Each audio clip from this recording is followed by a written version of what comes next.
Good morning, dear students. My name is Ferhan Mazher, and the subject today we are studying is Cambridge O Levels D Maths 4024. We also call it Mathematics Syllabus D, and today we are going to attempt a paper one. And for this purpose, we have selected October-November 2022 1-1 paper. So this paper one, the time allowed is 2 hours. Let's start this paper.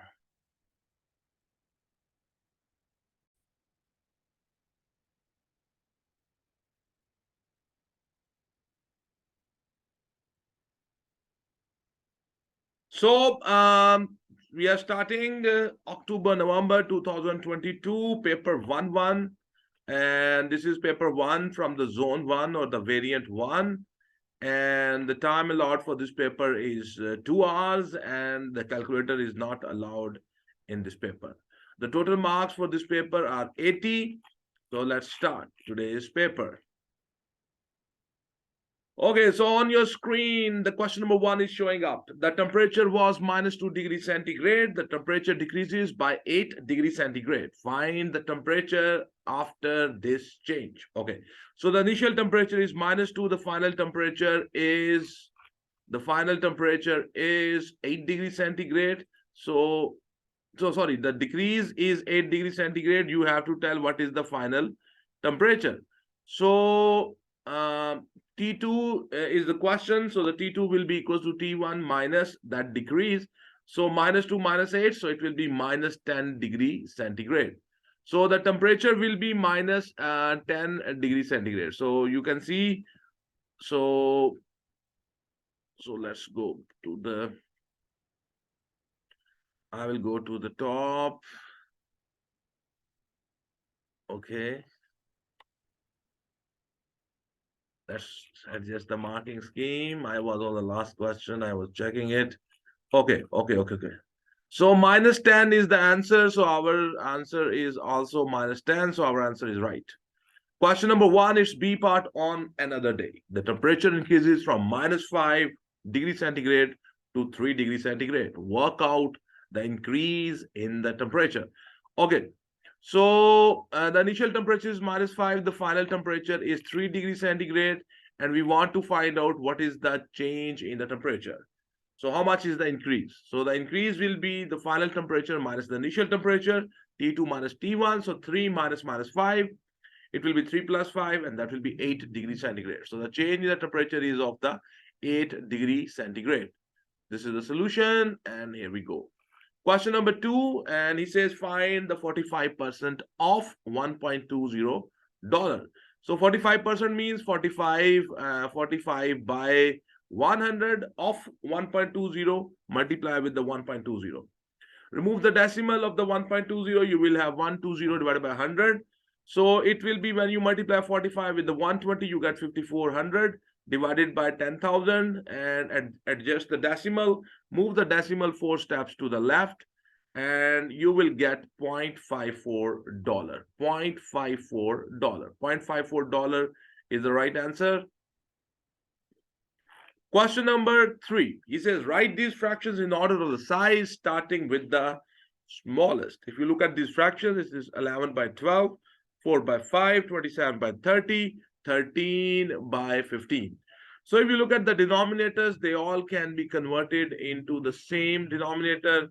And 12, 5, 30, and 15, their LCM is 60. So I can make all the denominators equals to 60. For this purpose, what I will do, I will multiply the first fraction with the 5, numerator, denominator both. In the second fraction, I will multiply with the 12. In the third fraction, I will multiply with the 2. And in the fourth fraction, I will multiply with the 4. So I will get 55 by 60, 48 by 60, 54 by 60, 52 by 60. Now, because the denominator is same, now very easily by just comparing the numerator, I can decide which fraction is the largest, which fraction is the smallest. So this is the smallest, this one is then we have this one, then we have this one. In the final answer, we will write the original fraction. So the original fraction, this one is 4 by 5, then we will have this one, this is 13 by 15, then we will have this one, which is 27 by 30. And the last one is this, which is 11 by 12.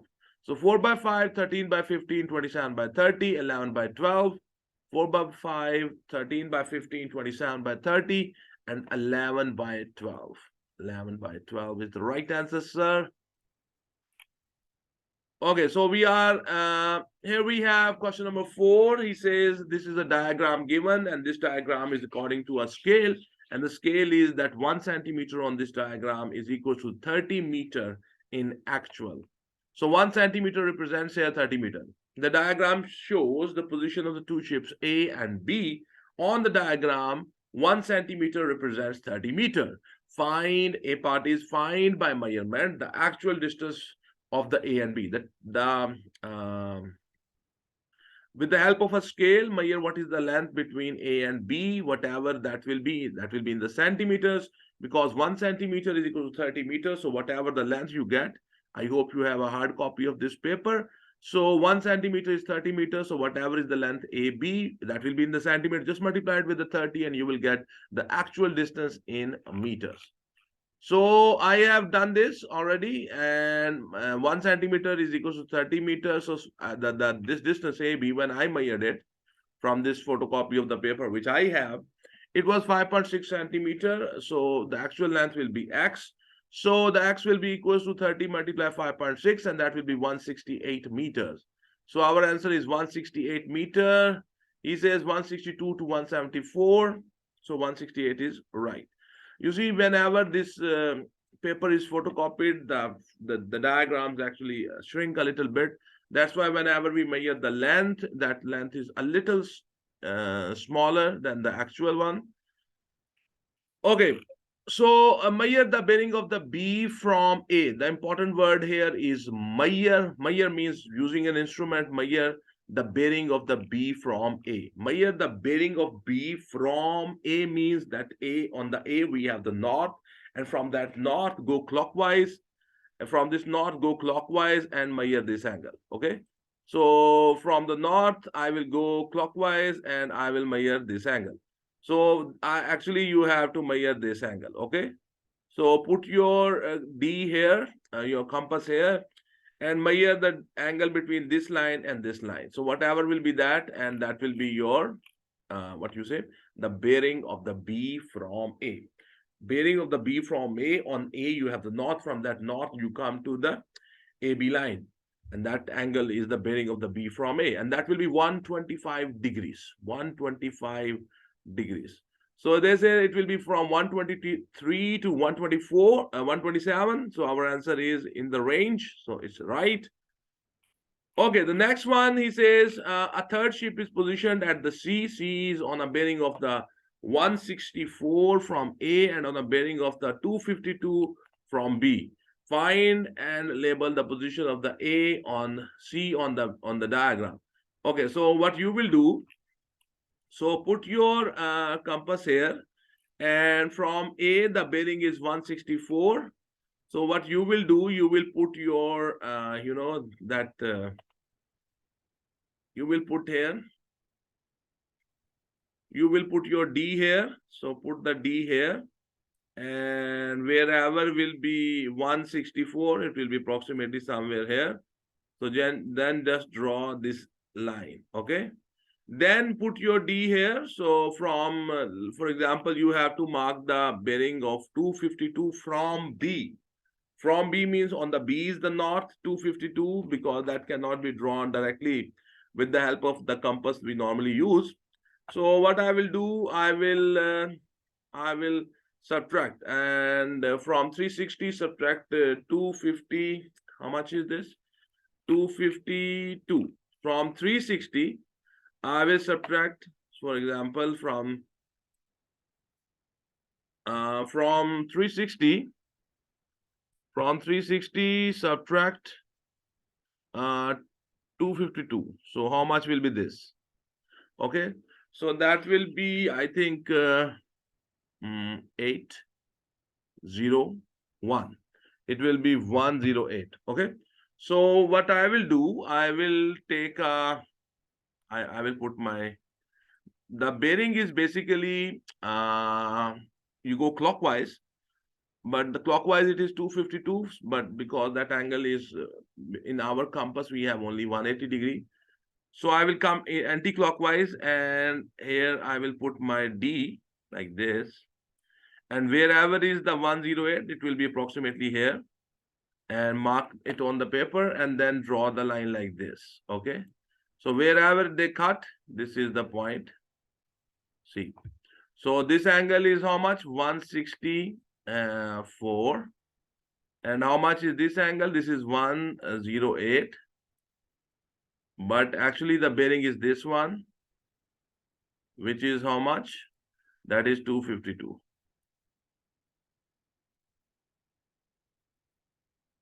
252. Okay. So I hope you understand how this is done. And this is that part. I have done this actually. And I can show you here, you see. So we have marked here 108, 108, I'm saying 164 degrees. And this angle is how much? This is 108 degree. So when I draw those angle lines, so they intersected here. So this is the point C. So this is how this is done. And I hope you understand. Find and label the position of the C. So we are done with this. So let me show you the I hope you understand this. Okay. So we are going to the next question. The next question, he says, write 306.248. Correct two decimal places. Two decimal places means after the point, two places. So very simple. So I have to be correct up to this point. After the decimal, two places. After this, we have 8. So I will increase this by 1. So this will be 306.25. 306.25 is the right answer. Okay. Then they say correct to two significant figures. Okay, correct to two significant figures. So two significant figures are these two. So because this is 6, so I will increase 1 here. So it will become 310. Two significant figures. 310 has two significant figures. The 0 at the end without the decimal, they are not significant. So 310 has two significant figures. Okay. Question number 5 is B part. He says, by writing each number correct to one significant figure, estimate the value of. So we have to estimate the value of 3.7 square minus third root of the 1046. So it will be 9.37. I will write it as 9 and its square minus the third root of 1046. I will take it as 1000. And you know 1000 is 10 multiplied 10 multiplied 10. That's 10 cube. 9 square will be 81 and minus third root of the 10 cube. These two will be cancelled. So you are left with the 10. 81 minus 10, that will be 71. 71 is the answer, sir. The final answer is 71. Okay, so our answer is right. Okay, so now we are going to the next question. That is question number 6. He says, question number 6, A part. He says 4 multiply 4 multiply 4 multiply 4 multiply 4 as a power. Write this as a power of the 4. So it will be 4 raised to power 5. Simple. In the multiplication, the powers are added if the bases are same. So 4 raised to power 5 is the answer. 4 raised to power 5 is the right answer, sir. Then we have question number 6, B part. Simplify the square of the square root of the 5. So square root of the 5 means 5 raised to power 1 by 2 and whole raised to power 2. So 1 by 2, the power of the power multiplies with each other. So 1 by 2 will multiply with the 2 and they will be cancelled. So you are left with the 5 raised to power 1, which means 5. Question number 6, B part 5 is the right answer. This is the solution. Question number 6, C part. He says simplify. So bracket 2x cube, bracket close, whole raised to power 4. That raised to power 4 is for all the members there. So it will be 2 raised to power 4 multiply x cube raised to power 4. 2 raised to power 4 is 4, 4, 2, 4, 2 2s are 8, 2 2s are 4, 4 2s are 8, 8 2s are 16. So it will be 16. The power of the power multiplies with each other. So 3 multiply 4, that will be 12. So 16x raised to power 12. 16x raised to power 12.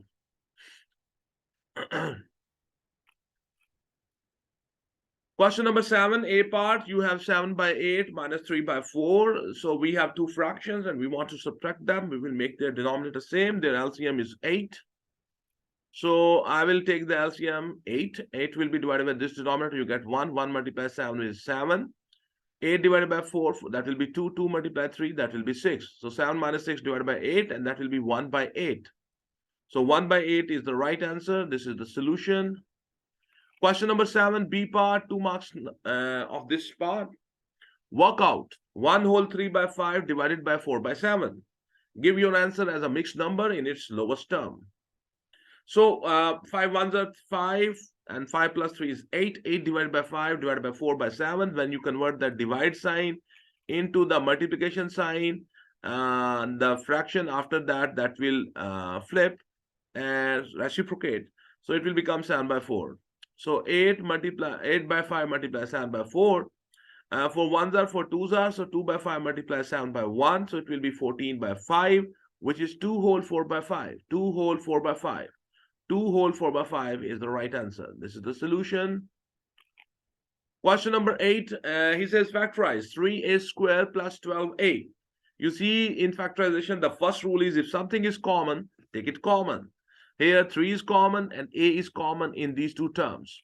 So in this algebraic expression, I will take 3a common. So when you take common, 3a squared divided by 3a, you get a, plus 12a divided by 3a, you get plus 4. So 3a bracket a plus 4 bracket close. That's the factorization of this expression. So 3a bracket a plus 4 is the right answer, sir. This is the solution. Okay, so we have question number 9. In the Venn diagram, shade the region represented by A intersection B. A intersection B means the area which is common between the A and B, the overlapping portion of A and B. So what you will do, you will shade this portion. So I hope you can see question number 9, A part. So this is the A intersection B where A and B overlaps. So our answer is right. This is the solution. Okay. He says this Venn diagram, question number 9B part. This Venn diagram shows information about the number of students who study English, Spanish, and German. Okay. Find the number of the students who study English and German, but not Spanish. English and German, but not Spanish. So we are going to look at that part where the English and German is overlapping, but they are not overlapping. In that portion is not overlapped by the Spanish. English and German, but not Spanish. So that is this part. So how many people are there? 5. It's a 1 mark question. So our answer is 5. Yeah, so the answer is 5. We think the answer is 5. The answer is right. 5 is the right answer, sir. Okay, now we are going to the next part. He says find the number of members in the G Union German Union Spanish whole complement. So German Union Spanish means German and Spanish, and whole complement means you remain out of these two. So you are left with the 11 and this 4. 11 plus 4, that will be 15. 11 plus 4, that will be 15.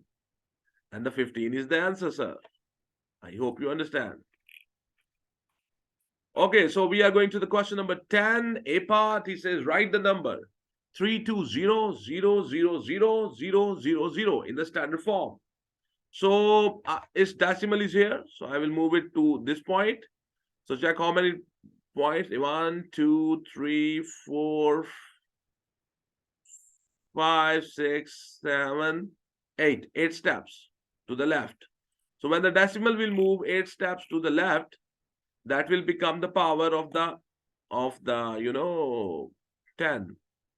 So you will have 3.2 expo 8. 3.2 expo 8. 3.2 expo 8 is the right answer. This is the solution. And here we go.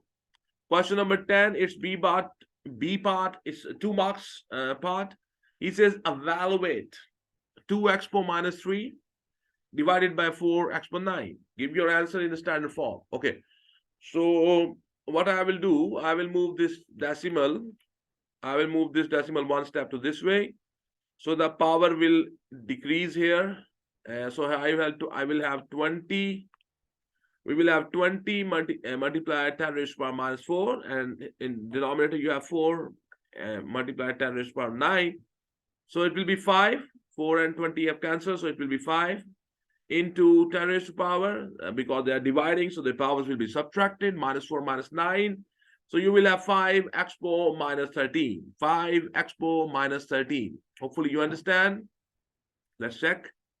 5 expo minus 13 is the right answer. The solution is showing up. Okay, question number 11, 2 marks. He says, very simple question. Write 120 as a product of its prime factors. So you know the smallest prime number, that is 2, and remember this method.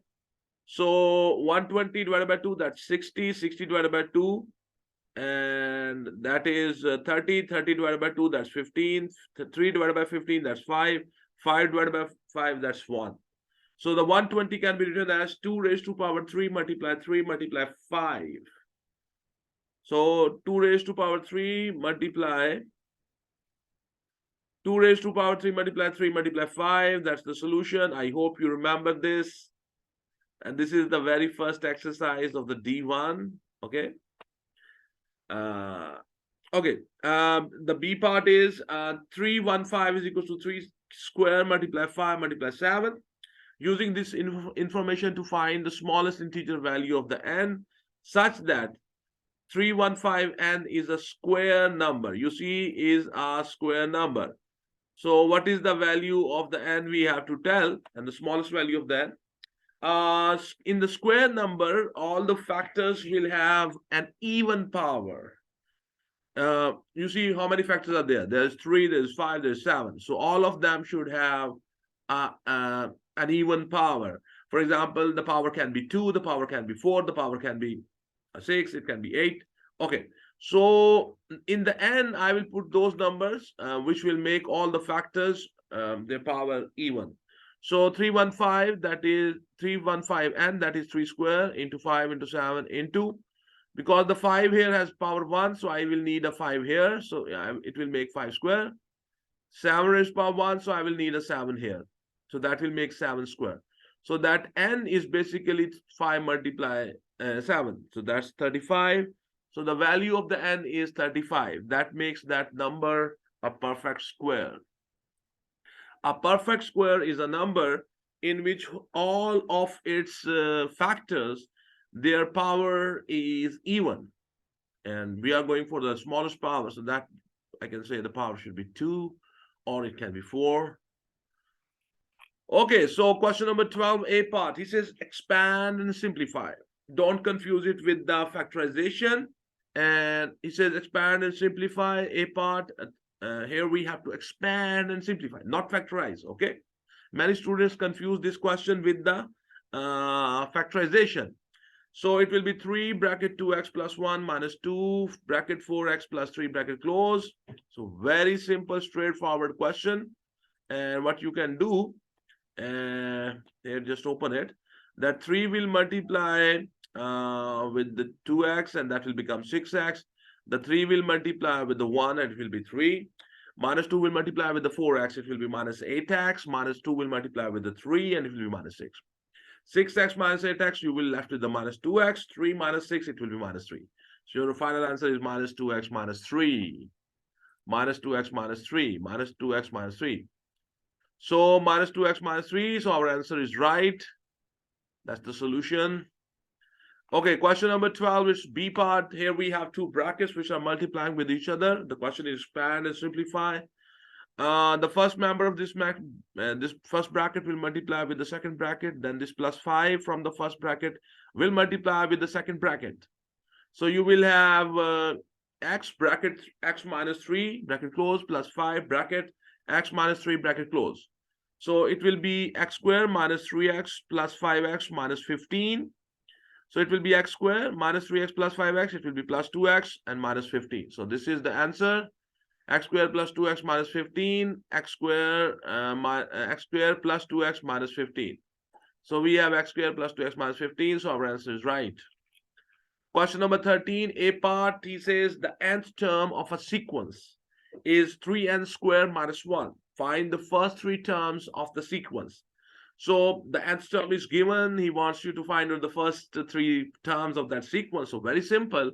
In the place of the n, put 1, you will get in this expression. In the place of the n, substitute 1, you will get the first term. In the place of n, substitute 2, you will get the second term. In the place of n, substitute 3, and you will get the third term. Very simple, straightforward 2 marks question.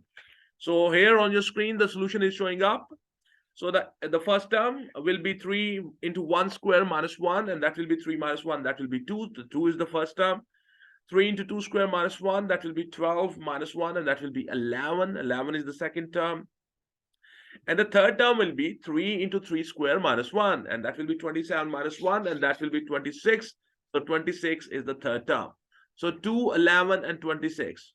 2, 11, and 26 is the right answer, sir. This is the solution.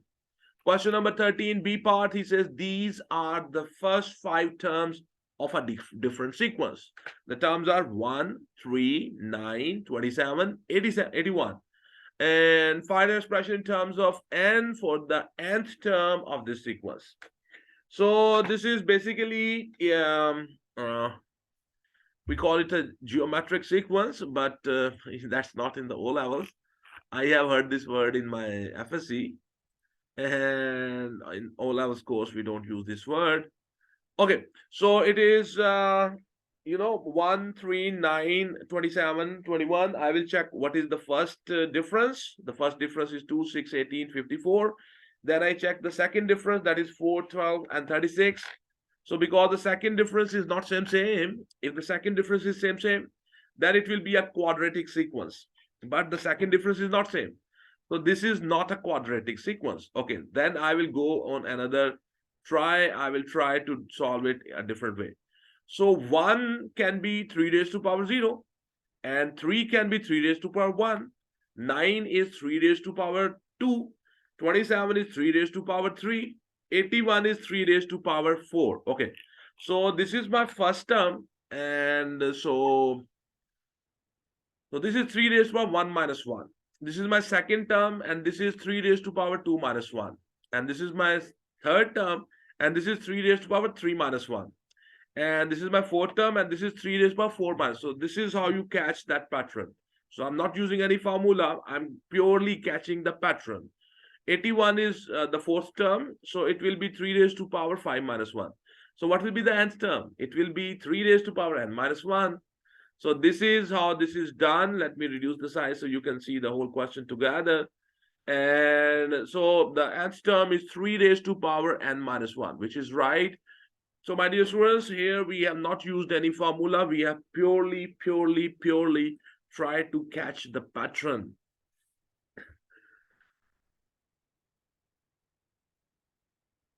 So we have the question number 14. Here we have a circle. This is the center of the circle, and this is the diameter of the circle. This is the tangent.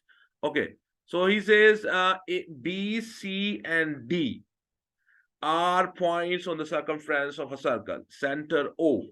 A, B is a tangent to the circle at the B. Okay. And BD is a diameter, and OCA is a straight line. The CBD angle, this angle they're talking about, is X. Their question is find an expression in terms of X for each of the following. Write each expression in its simplest form. So their first question is find the COB. So basically they are asking me to find out the COB. Okay. So COB, basically they are asking me to find out this angle. Okay. So if you look at here, look at the C and B, it's a chord. It went to the circumference. The angle subtended by the chord CB at the circumference is X. The angle subtended by the chord CB at the circumference is question. The angle at the center is 2 times the angle at the circumference. So if this is X, so this will be 2 times of this angle, and that will be 2X. So let me show you from the paperwork I have done. Oops. So the angle COB will be 2 times the angle CDB. The reason is angle at the center is equals to 2 times angle at the circumference. So the COB angle will be 2x. The 2x is the answer. Let's check. 2x is the right answer, sir. This is the solution. So let me, this mouse I'm using is, okay, so we have OAB, OAB. So basically they are asking me, let me change the color so you can differentiate. So basically they are asking me to find out this angle. Okay. You know this angle at the OBA angle, that is 90, and why it is 90? Because this is the radius, this is the tangent, and the radius and the tangent, they are perpendicular to each other. So this angle is 90, this angle is 2x, this angle is question. So the sum of the internal angles of a triangle is 180. So it will be the OAB plus 90 plus 2x equals to 180. So from there I can easily find out. Okay, so I can show you from here. This is 90, this is 2x, this angle is question. Okay, the OAB angle, the OAB plus 90 plus 2x is equals to 180. So the OAB will be equals to 180 minus 90 minus 2x. So 180 minus 90, that's 90. So it will be 90 minus 2x. So the final answer is 90 minus 2x. 90 minus 2x is the right answer, sir. This is the solution of the B part. I hope you understand. Okay, then their question is CBO. They want me to find out CBO. They basically want us, let's change the color. Okay, let's do it with the blue. Okay. Now they want me to find out the CBO. Okay, they want me to find out this angle. And this is the radius. This OC is also the radius. So the OCB is an isotriangle. So this angle, if it is alpha, this angle will be also alpha. So alpha plus alpha, and this angle is 2x because it's an isotriangle. So alpha plus 2x will be equals to 180. Okay, so the COB plus alpha is equals to 180. And you know the COB is 2x. So 2 alpha will be equals to 180 minus 2x. So the alpha will be equals to 180 by 2 minus 2x by 2, and that will be 90 minus x. So the final answer is 90 minus x. 90 minus x. Question number 14C part, you can see 90 minus 2x. So our answer is right. Okay, so that was the question number 14. That is the book we study in Pakistan for O-levels preparation. That is called the D Maths. It is nowadays we are using the book. Its name is New Syllabus Mathematics, 7th edition. This chapter was chapter 13 of the D3 of the third book. So I have done this chapter. I have done on YouTube. You can watch. If you go on the playlist of my channel, you will find the name of that playlist is, I think, D3, and I have done this whole chapter 13 from the D3. Okay, question number 15. Here we have triangle ABC is mathematically similar to triangle DEC. They have already told us that they are similar to each other. The name is very important. ABC is similar to BEC. Okay, and this angle is equal to this angle. This angle is equal to this angle. They have already given us. Okay, so the AB is 12, and the BC, that's 27. CD is 7, DE is 3. Calculate the AC. Okay, it's a 2 marks question because these two triangles are similar to each other. So you know, in the similar triangles, the ratio of the corresponding sides is constant. So I can write that ratio by the name. I will write that ratio. It's very simple, straightforward. And by the name, from the name, I can write this. AB divided by DE.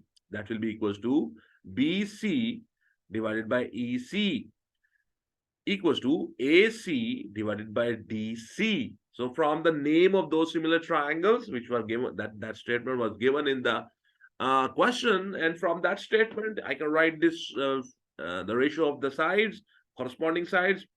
I know this. I know the value. So the AB is 12, DE is 3. BC is 27, EC I don't know, AC is question, and the DC is 7. Okay, I will take the first and the last fraction, I will equate them, and from there I can find the value of the AC. So the 12 by 3 is equals to AC by 7, so the AC will be equals to 4 equals to AC by 7, so AC will be equals to 4 multiplied by 7, and that will be 28. So 28 centimeter. 28 centimeter is the right answer, sir. This is the solution of the question number 15, A part. Question number 15 is B part. He says, given the area of the triangle ABC is 160 centimeters square, calculate the area of the triangle DEC. The area of this triangle is 160. The area of this triangle is question. Both these triangles are similar. And you remember the two triangles which are similar to each other, the ratio of their areas is equals to the square of the ratio of their sides. So the area 1 by area 2 is equals to L1 by L2 whole square. And you remember D3 chapter number 12. D3 chapter number 12. The area of the similar solids, or you can say similar shapes. And I have done that chapter. You can find that in my playlist by the name of D3. Chapter number 12. Okay, so area of the triangle ABC is 160. Area of the triangle DEC is question mark. Both these triangles are similar to each other. So the similar triangles, the ratio of the areas is equals to the square of the ratio of the sides. So area 1 by area 2 will be equals to L1 by L2 whole square. Area 1 is 160, area 2 is question. The length 1 is 12 and the length 2 from the other triangle, that is 3. These are corresponding sides, their ratio. So 3 and 12 will be cancelled. It will be 4 by 1 and its whole square. So you will have 160 divided by A2 equals to 16 by 1. Cross multiply 16, A2 will be equals to 160. So the A2 will be equals to 160 divided by 16. So the A2 will be 10 centimeters square. So the area of the other triangle will be 10 centimeter square. That's the right answer, sir. That was question number 15B part. His solution is showing up. I hope you understand the idea, the concept, the thinking process. Okay, question number 16 coming up on your screen. Here, this question is about the inequalities and equations, coordinate geometry, and the inequality concept together. He says, A part, find the gradient of the line L. You see this line, take 2 points on this line and note down their coordinates, and very easily you can find the gradient of this line. So let's take this point, this is 0, 1. Let's take 2, 5. So any 2 points, you can take any 2 points, okay? So for example, we have taken here 2, 5 and 0, 1 and 2, 5. We have taken 2 points from that line L. And the gradient formula is y2 minus y1 divided by x2 minus x1. You remember the chapter of the coordinate geometry. So y2 minus y1 divided by x2 minus x1, that's the gradient. The 5 minus 1 divided by 2 minus 0, that will be 4 by 2, and that will be 2. So the gradient of the line L is 2. That is the right answer, sir. Okay, so we have to then he says, the shaded region on the diagram is defined by 3 inequalities. Write down these 3 inequalities. Okay, so they are talking about this shaded region. So I hope this line is a horizontal line, and you know the horizontal lines, their equation is y equals to some number. So this is y equals to 5, and because the area is below this line, when the shaded area or the required area is below the horizontal line, then the crocodile's back is towards the y, positive y. So it will be y, less than or equals to 5. So this is my first inequality. Then we have this line. This is a vertical line, and you know the vertical lines, their equation is x equals to some number. Here it is x equals to 1. Okay, so in the vertical lines case, we check the area is on the right side or the left side. Here the area, the shaded area, the required area, that is on the right side of this vertical line. So the crocodile's mouth will be towards the x. So x is greater than or equals to 1. So the equation is x equals to 1 because the area is on the left side of that vertical line. So the inequality will be x is equals to and greater than 1. So this is how you do this. That's the second inequality. Then the third line here is this line L. I know its gradient already. We just calculated in the first part. The gradient of this line L is 2. And then I can find the coin of this line. For example, the gradient of this line is line L is 2. And take a point on this line. That is, for example, it is 0, 1. And then I can find the coin of this line. Finding the coin, we use normally this formula, y minus y1 is equals to m bracket x minus x1, and x1 y1 is the point and m is that gradient. So y minus 1 is equals to 2 bracket x minus 0 bracket close. So it will be y minus 1 equals to 2x. So it will be y equals to 2x plus 1. So because the shaded area is above this line, so the crocodile's mouth will be towards the y. Because the shaded area is above this inclined line, so when I will write inequality for this line, I will make the crocodile's mouth towards the y, because the required area, the shaded area, is above this line, and the y should be positive for this rule. So the y is greater than or equals to 2x plus 1. So these are the three inequalities which are representing between which that shaded area is. Y is less than or equals to 5, x is greater than or equals to 1, and the y is greater than or equals to 2x plus 1. So let's check.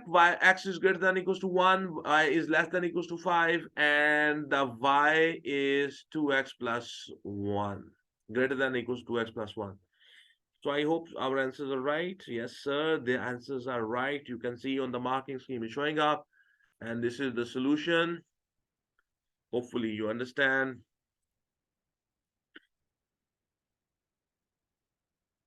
Question number 17. He says, the diagram shows the speed time graph of Sam's journey from home to work. Okay, so this is the speed time graph, and the total time is 600 seconds. The maximum speed is 20. The shape here of the speed time graph, the whole shape, that's a trapezium. Okay, their first question is question number 17, A part. He says, calculate the acceleration in the meter per second square for the first 2 minutes of the Sam's journey. Here the time is in seconds, so 120 second means 2 minutes. Okay, so take 2 points on this line, because basically the slope of the speed time graph that represents the acceleration. So I will take this point, which is 0, 0. I will take this point, which will be 120, 20. So I will find the gradient. The formula is y2 minus y1 divided by x2 minus x1, and the gradient will be equals to the acceleration. So let me show you. Okay, that's the first part. So I have taken 2 points, 0, 0, 120, 20, and the acceleration will be y2 minus y1 divided by x2 minus x1. So it will be 20 minus 0 divided by 120 minus 0, and that will be 20 by 120, and that will be 1 by 6. So the acceleration is 1 by 6 meter per second square. 1 by 6 meter per second square. 1 by 6, you see, 20 by 120, that is 1 by 6. Okay, so our answer is right. So question number 17, A part is done. The solution is showing up on your screen. And question number 17 is B part. He says, calculate the Sam's average speed in meters per second for the whole journey. It's a 3 marks question. Okay, so here we have the speed time graph. He's asking for the average speed of the whole journey. The procedure is very simple. The average speed is the total distance traveled divided by the total time taken. The total time taken here is 600 seconds. That's too simple. But the total distance traveled, we have to find out. How you find the distance traveled from a speed time graph? You calculate the area under the speed time graph. The area under the speed time graph, the speed time graph is in the shape of trapezium. So I can find the area of this trapezium. You see the height of the trapezium is 20. The length, the length of the parallel side. This parallel side is 600. This parallel side is 480 minus 120. That will be 360. So by using this, I can find the total distance. And okay, so the total distance will be 1 by 2 into height into sum of parallel sides. So it will be 1 by 20 into 20 and into 360 plus 600. So 20 and 2 can be cancelled. So that will be 10. 360 plus 600, that is 396. So 9,600 meters. So the total distance traveled in 600 seconds is 9,600 meters. Average speed is the total distance traveled divided by the total time taken. So 9600 divided by 600 seconds. So your answer will be 16 meter per second. 16 meter per second is the right answer, sir. So this is the solution. Question number 17, B part, 3 marks question. Important. Very, very important. The important thing about this concept is that this is this concept of the speed time graph that is in mathematics 4024, and it is also included in the physics 5054. So the students who study science, who study physics basically, they feel more ease with these questions. Okay, question number 18. B is directly proportional to the square of A. When A is 3, B is 18. Find B when A is equals to 5.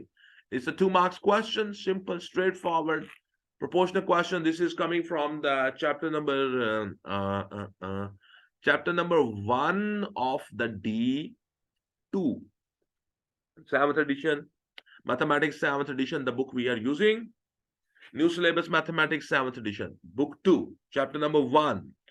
B is proportional to A square, so B is equals to KA square. When you remove the proportional sign, you introduce a constant here, and the constant here is K.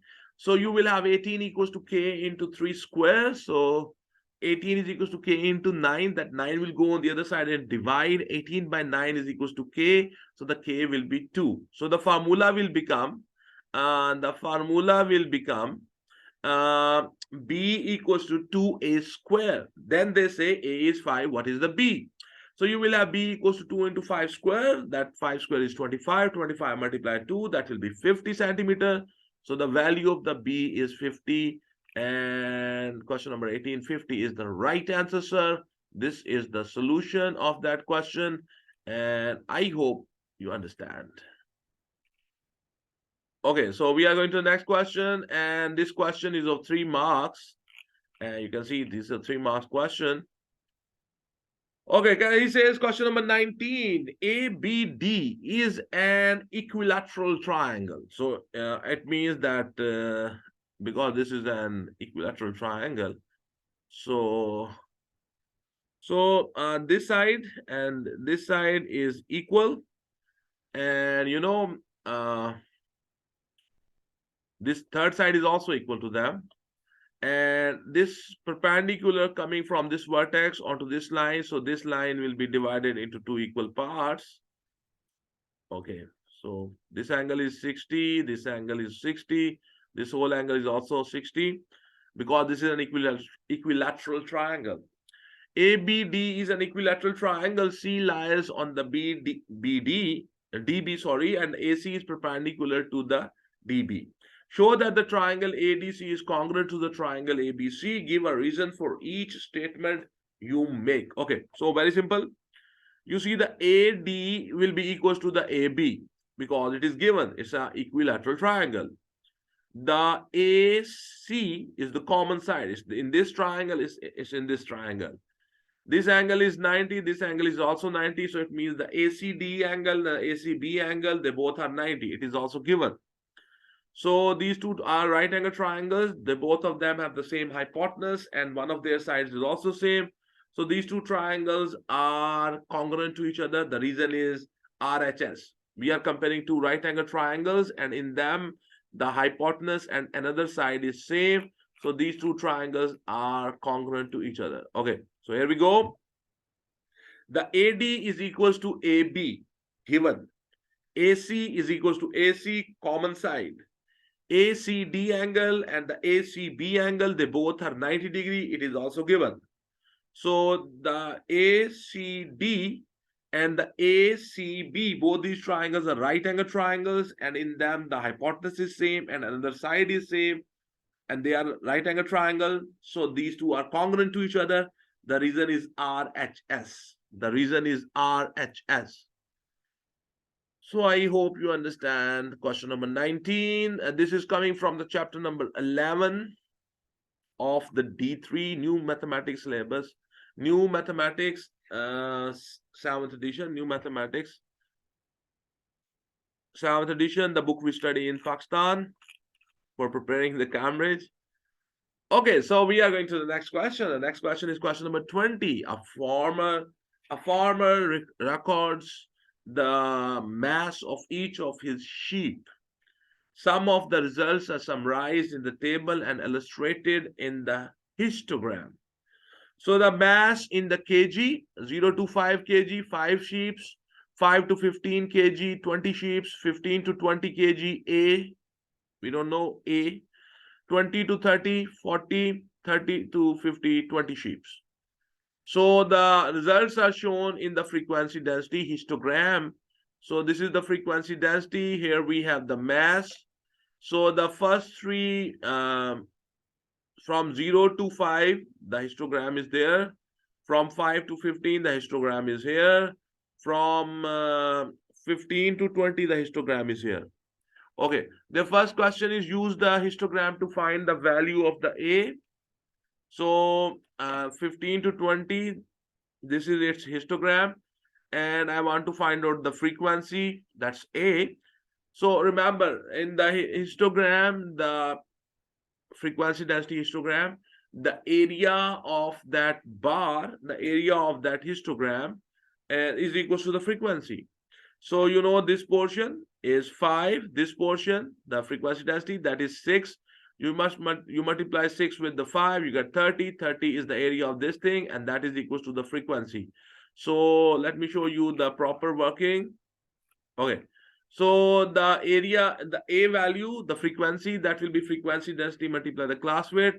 The frequency density here is the 5, and the frequency density is 6, and the class width is 5. So 6 into 5, that will be 30. So the A value is 30. So remember, the A value is 30. So our answer is right. The area of this bar is equal to the frequency. Okay.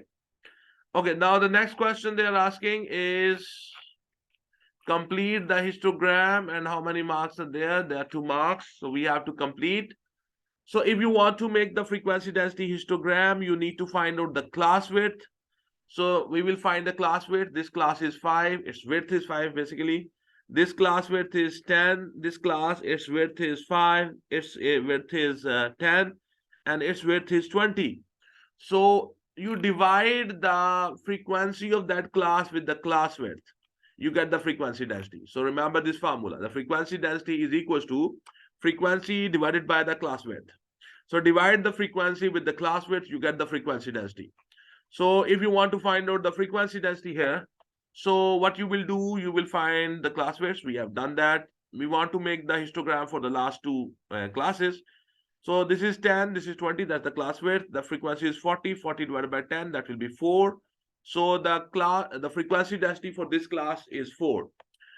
Frequency density for this class will be the frequency divided by the class width. So it will be 20 by 20, and that will be 1. You can see I have found them here. And then from 20 to 30, the frequency density is 4. So you will make this bar. From 30 to 50, the frequency density is 1. So that is 1. So I will make this bar. So my cumulative, this is completed. So I hope you understand.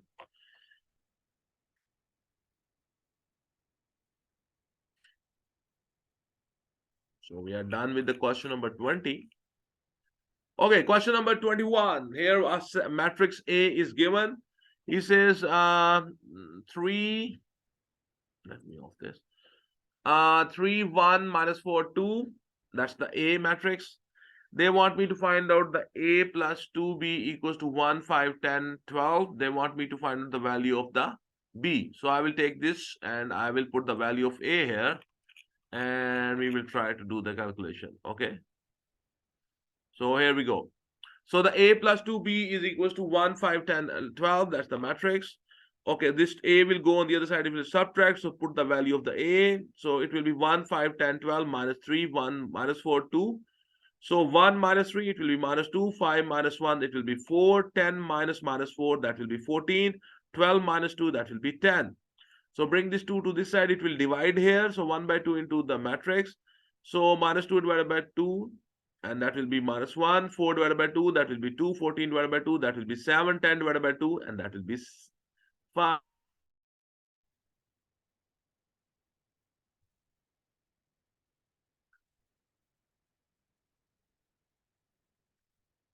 I'm sorry, there is something happened with the internet.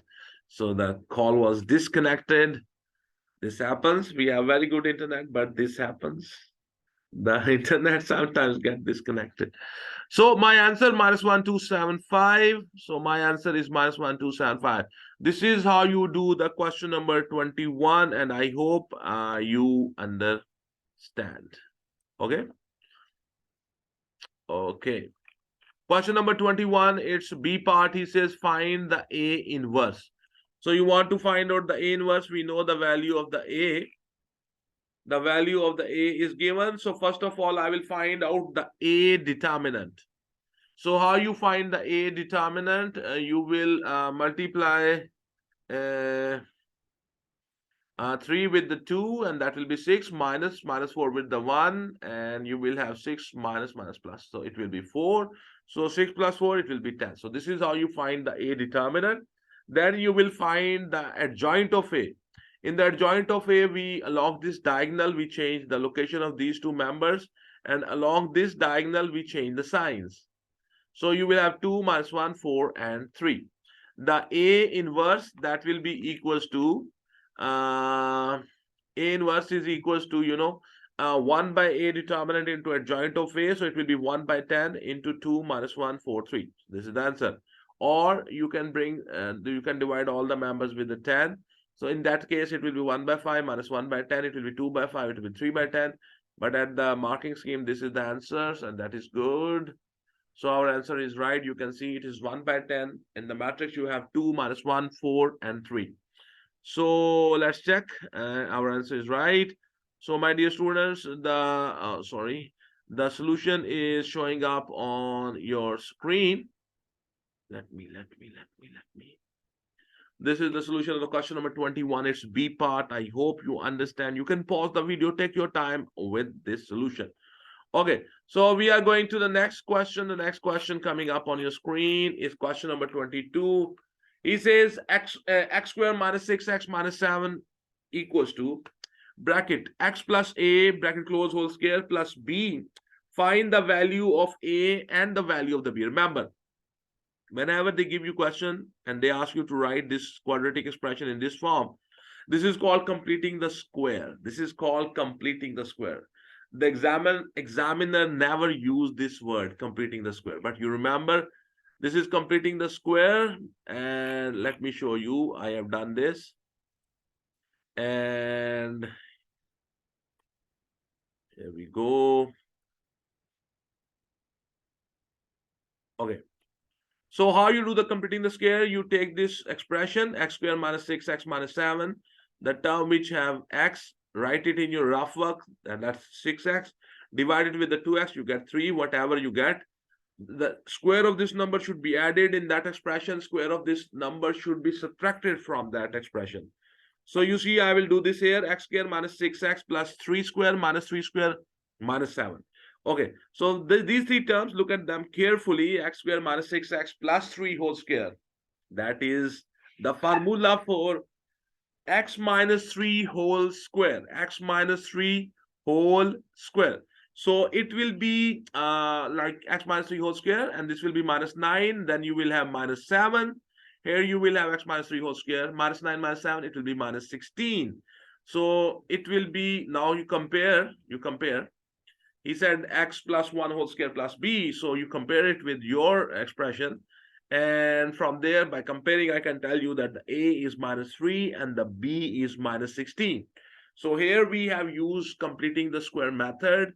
And in Pakistan, the book we are using is the New Mathematics Syllabus, New Mathematics 7th edition. And this is its third book. And this is from its very first exercise. Chapter number 1, exercise 1. I have done this exercise on my YouTube channel. You can watch this exercise. This is exercise 1A.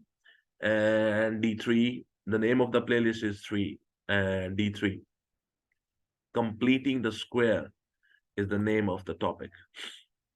-3 and -16. -3 and -16. The solution is showing up on your screen. You can pause the video, take your time.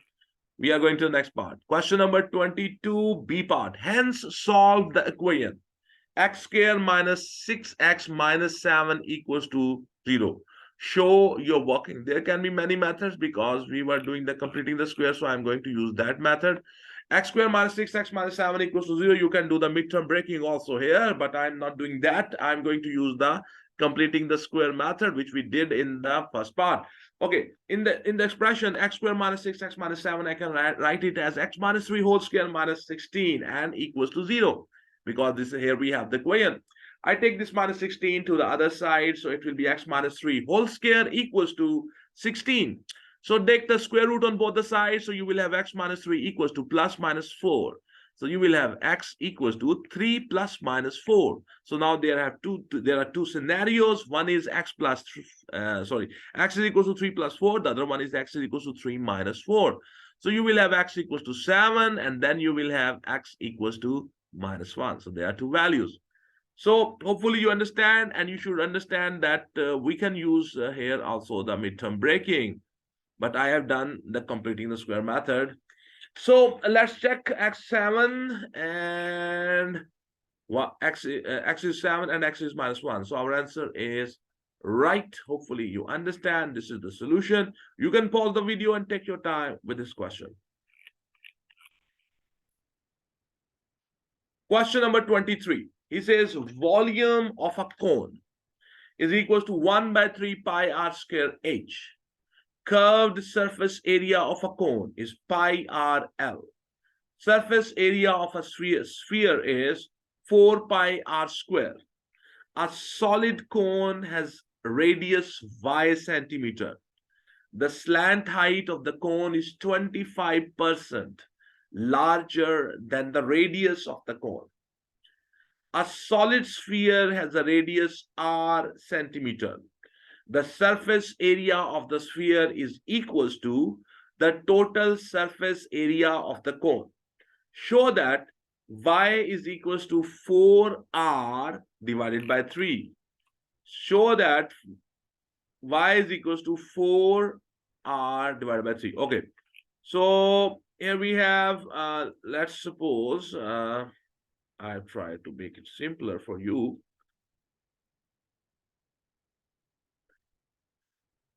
So we have to show this. Okay, so we have a cone, its radius is y, its slant height is 25% more than the radius. So the slant height is radius plus 25% of the radius. So it will be 125r by 100, which will be 5 by 4 of r. The r value is y. So it is 5y by 4. So remember these two numbers. The radius is y, the slant height is 5y by 4. Then we have the sphere whose radius is capital R. They are saying the condition they gave us is that the surface area of the sphere is equals to the total surface area of the cone. The surface area of the sphere, that is 4 pi r square, and the total surface area of the cone is its base, which is pi r square, and its curved walls, which are pi r l. So the 4 pi r capital R square is equals to pi, this small r is equals to y, so pi y square plus pi r l. The r is y and the l value is 5 by 4 y. I just showed you here. Okay, so this will be 4 pi capital R square equals to 4 pi y square plus 5 pi y square divided by 4. We've taken the LCM. So 4 pi r square is equals to 9 pi y square divided by 4. So the r square will be equals to 9y square, and pi is cancelled. Okay, so 9y square divided by 16. This 4 came downstairs here. So the r will be the square root of the 9y square by 16. So that is 3y by 4. So the r is 3y by 4. So the y will be 4r by 3. 4r by 3, and this is what we have to show. We have to show that y is 4r by 3. So that's question number 23, and this is its solution. and that is y is equals to 4r by 3. We were supposed to show this, and we have done that, and hopefully you can see that. Okay, then he says find the volume of the cone in the terms of r. Give your answer as simply as possible. It's a 4-mark question. A 4-mark question. Find the volume of the cone. Okay. Now the volume of the cone, you know, is 1 by 3 pi r square h. Okay. So in the cone, you know, the slant height L square is equals to h square plus the r, where r is the vertical height of the cone. The L is 5 by 4 y, and you know the radius is y. So I'm trying to find out the h in terms of the y. So it will be 25y squared by 16, and this will come here. Minus y squared is equals to h squared. So it will be 25y squared minus 16y squared. The whole thing divided by 16 is equal to h squared. So that will be 9y squared by 16. So take square root on both the sides. So you will have the square root of the, and under the radical, we have 9y squared by 16. So that will be 3y by 4. 3y by 4. Okay. Now I know the height. I know v is equals to 1 by 3 pi y. The radius is, small radius is y. And this h is 3y by 4. So it will become pi y cube divided by 4. So keep this pi by 4 separate. You remember in the previous part, in the A part, we just showed that the y is equals to 4 by 3r, capital R. So in the place of this y, I will put 4 by 3r whole cube. So it will be pi by 4 into 64, and 3 cube is 27, and r cube, capital R cube, okay. So this cancelled. So you will have 16 pi r cube divided by 27. So let me reduce the size so you can see the whole thing together. Oh my God, this is huge page. Okay, now I think you can see the whole question together. The final answer is that the volume will be equals to 16 pi capital R cube divided by 27. 16 pi R cube divided by 27 is the right answer, sir.